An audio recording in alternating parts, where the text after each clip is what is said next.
Olá, você que está chegando agora, é o programa Eureka, adentrando aos seus lares e, é claro, nesta nova fase específica para o Exame Nacional do Ensino Médio. Observou Química, o encontro entre Gibi e Anta e a Química da Vida.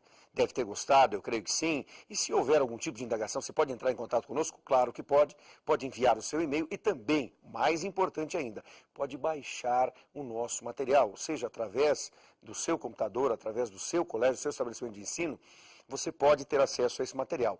Então é fácil baixar isso, fazer o download de toda a apostila através do site, do portal Dia a Dia Educação. Então, através do portal Dia a Dia Educação, você tem acesso ao material. É o www.diadiaeducacau.pr.gov.br. Você pode baixar o material e ter acesso a esta questão, estas questões abordadas e a outras tantas questões, inclusive dos programas da semana que vem. O Exame Nacional do Ensino Médio tem crescido exatamente também pela procura pelo ProUni, projeto ProUni.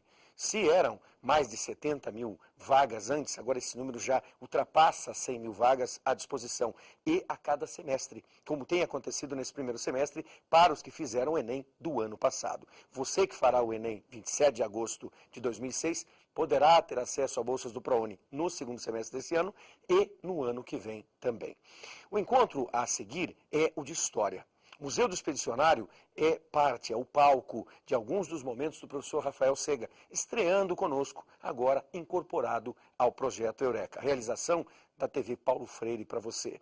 Essa parceria formidável que o governo do Paraná, o governo do Estado do Paraná efetiva com a Paraná Educativa e, é claro, levando a você informações educacionais. Acompanhamos, então, o encontro de história e vamos observar carinhosamente mesmo como o trabalho das questões se dá através da visão do professor Rafael Sega em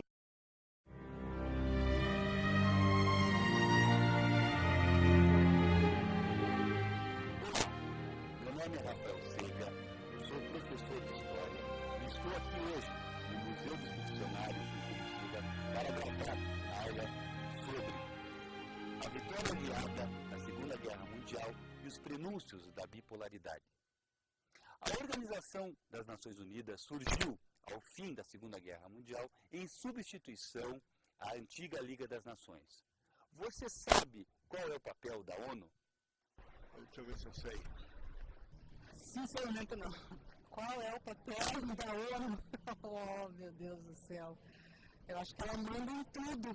Ela é uma organização que trabalha para a paz dos países que estão unidos a ela. Em defesa dos países que ela representa, né?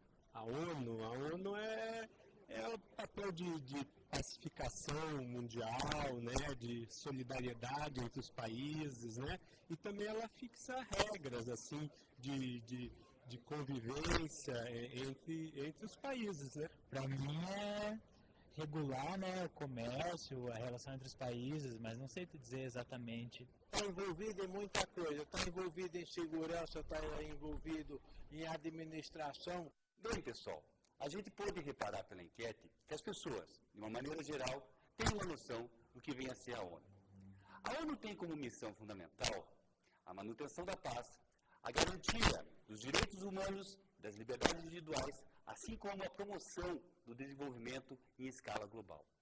O principal órgão da ONU é a sua Assembleia Geral, em torno da qual giram todas as demais instâncias. A ONU, ela atua também em missões de paz pelo mundo afora, são chamados capacetes azuis. Dos 193 estados existentes hoje no mundo, apenas 2 não fazem parte da ONU.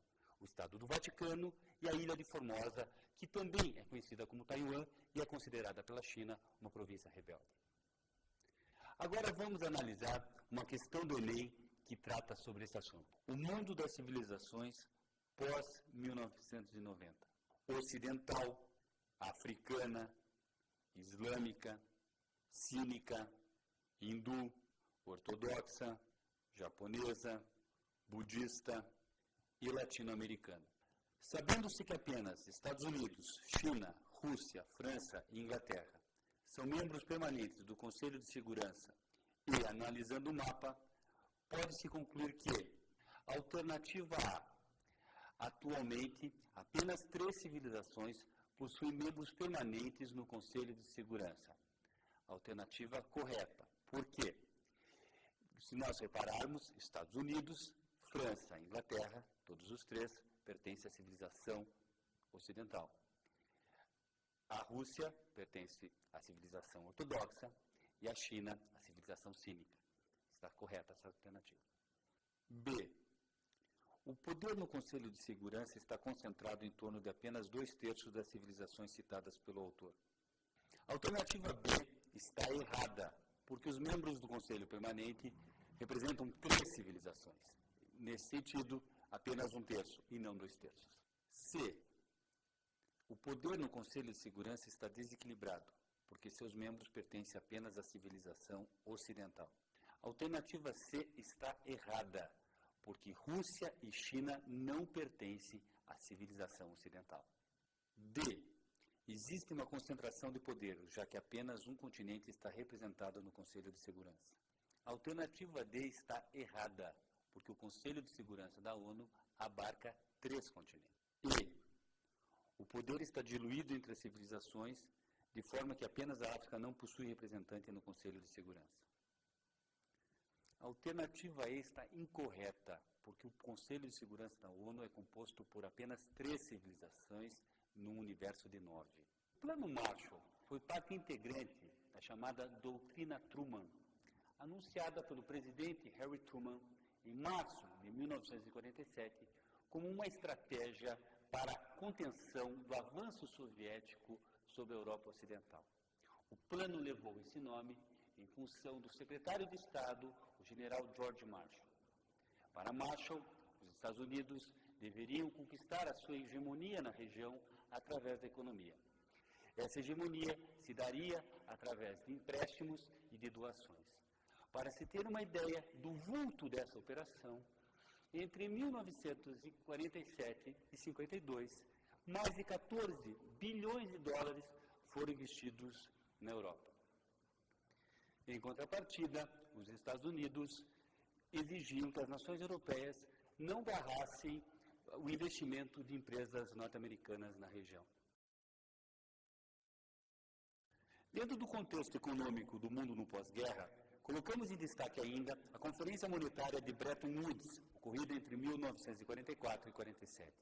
Dentre suas principais medidas, ressaltamos o estabelecimento do dólar como moeda padrão das relações econômicas mundiais, além do que o estabelecimento também de órgãos internacionais de comércio, como a OMC e a criação do FMI e do BIRD.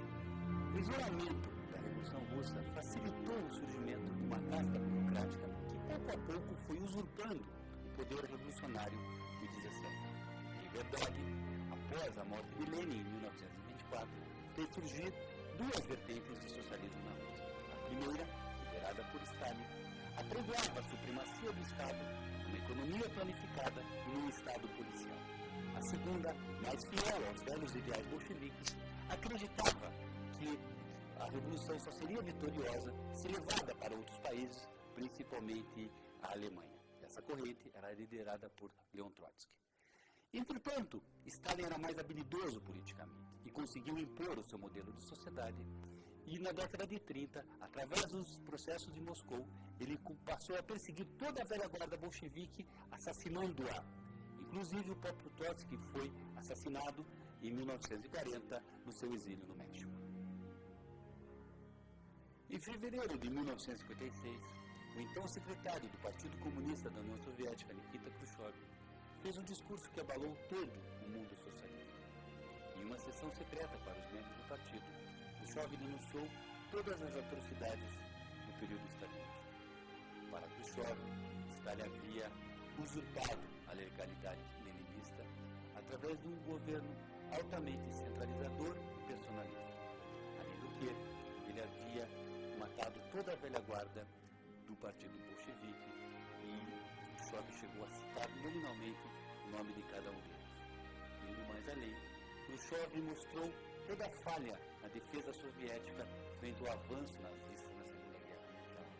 E mostrou também a postura quase paranoica que Stalin adotou entre a vitória aliada em 1945 e sua morte em 1953.